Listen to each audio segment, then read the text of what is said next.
Bonjour à tous, j'espère que vous allez bien et bienvenue sur cette vidéo où je vais vous parler des différents types de personnages que vous pouvez rencontrer tout au long de l'écriture de votre roman.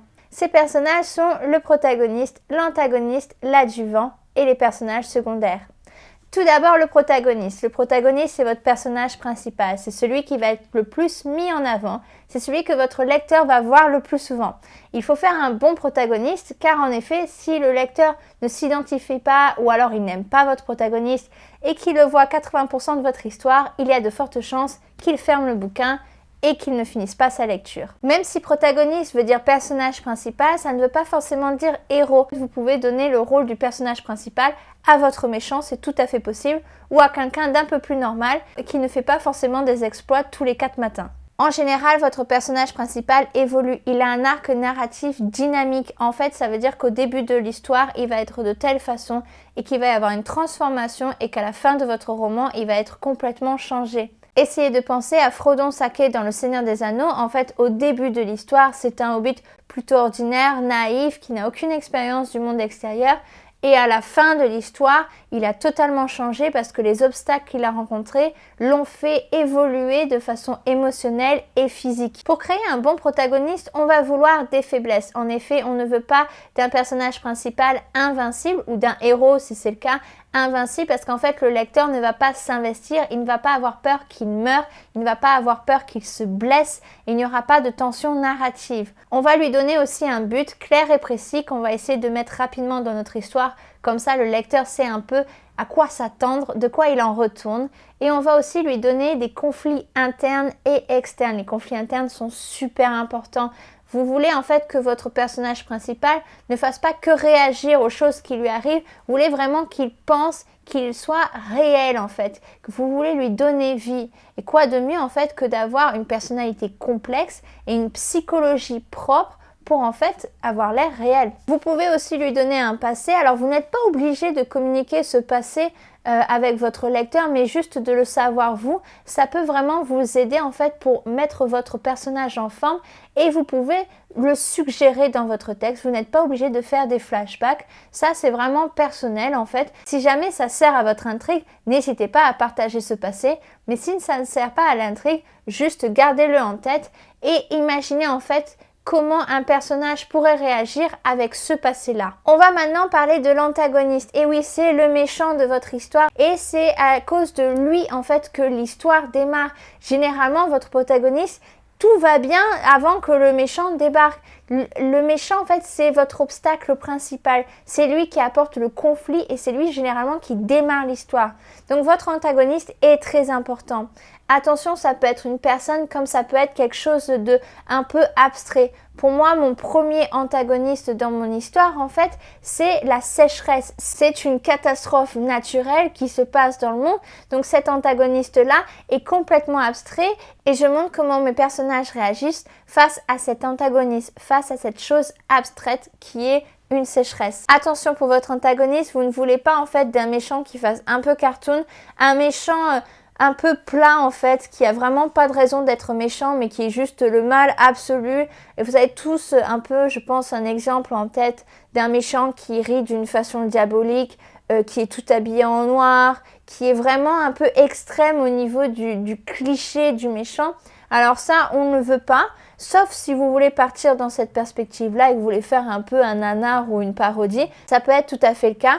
Mais si vous voulez un méchant vraiment bien construit et qui amène de la tension narrative, suivez ces exemples, ça peut vous aider. Votre antagoniste n'a pas besoin d'un arc narratif dynamique. En effet, il peut être statique. Il n'a pas besoin d'avoir une évolution et au contraire, c'est mieux parce qu'il va montrer en fait comment lui, le personnage principal, va évoluer tout au long de l'histoire. Pensez à Voldemort en fait, qui change absolument pas tout du long. Il est méchant du début à la fin, du livre 1 au livre 7 si je ne me trompe pas. Tout comme votre protagoniste, je vous conseillerais de penser à un passé, même si vous ne le communiquez pas avec votre lecteur. Ça serait important de savoir en fait pourquoi il est devenu méchant. Il ne faut pas oublier aussi que le méchant, souvent, il pense être dans son bon droit. Il pense avoir une valeur juste. Et même si c'est moralement discutable, il faut que ce soit compréhensible. Donc il faut des raisons crédibles. Il faut une motivation crédible par rapport au mal qu'il fait. Vous voulez aussi que le méchant il soit proactif. Je déteste les méchants qui ne sont pas une vraie menace. Il faut en fait que votre personnage ait peur et que le lecteur ait vraiment peur. Qu'il agisse pas comme une intelligence artificielle en fait, qui est juste là pour spawner un endroit et en fait vraiment réagir par rapport au héros, mais juste avoir l'image d'un obstacle et pas du tout l'image d'un réel danger. Pour votre méchant aussi, vous voulez de la profondeur. Vous ne voulez pas en fait que la caractéristique principale de ce personnage soit juste qu'il soit méchant ou qu'il soit cruel. C'est un petit peu léger. Non, au contraire, amenez d'autres défauts et des qualités. Rendez-le le plus humain possible. Moi, ce que j'ai adoré avec mon méchant à moi, c'est qu'en fait, il est juste dans sa perspective, il est dans son monde, il n'a absolument pas conscience de faire le mal. Et en fait, le lecteur, bien sûr, il ne va pas accepter ce méchant comme mon pote ou quoi, mais en fait, il va essayer de comprendre et il va peut-être même avoir de l'empathie envers ce méchant. Et ça, je trouve ça super intéressant. Nous avons ensuite l'adjuvant, c'est l'allié en fait de votre personnage principal. Et le cliché là en fait c'est de créer un assistant. Et un assistant en fait ça sert un peu à rien. C'est un peu quelqu'un vers qui on va se tourner, vers l'auteur en fait va se tourner en cas de pépin. Mais vraiment c'est là pour faire avancer l'histoire et c'est tirer les ficelles derrière. C'est pas très agréable pour un lecteur. Non, au contraire, on va essayer de construire une relation solide avec le personnage principal. Vraiment montrer une amitié comme Sam et Frodon par exemple. Ou alors montrer vraiment une compensation en fait des défauts du personnage principal. Pensez à Sherlock Holmes et Dr. Watson. Sherlock Holmes a pas mal de défauts on va dire social et du coup Dr. Watson un peu comble ces lacunes là. Donc en fait c'est vraiment une paire qui travaille ensemble, qui avance ensemble et vous pouvez montrer une très belle relation entre les deux. C'est intéressant là aussi d'avoir un arc narratif. Alors vous pouvez choisir un arc narratif statique, c'est tout à fait possible. Quelqu'un qui est juste fidèle, qui est juste loyal au personnage principal. Mais vous pouvez aussi choisir d'avoir un arc narratif dynamique.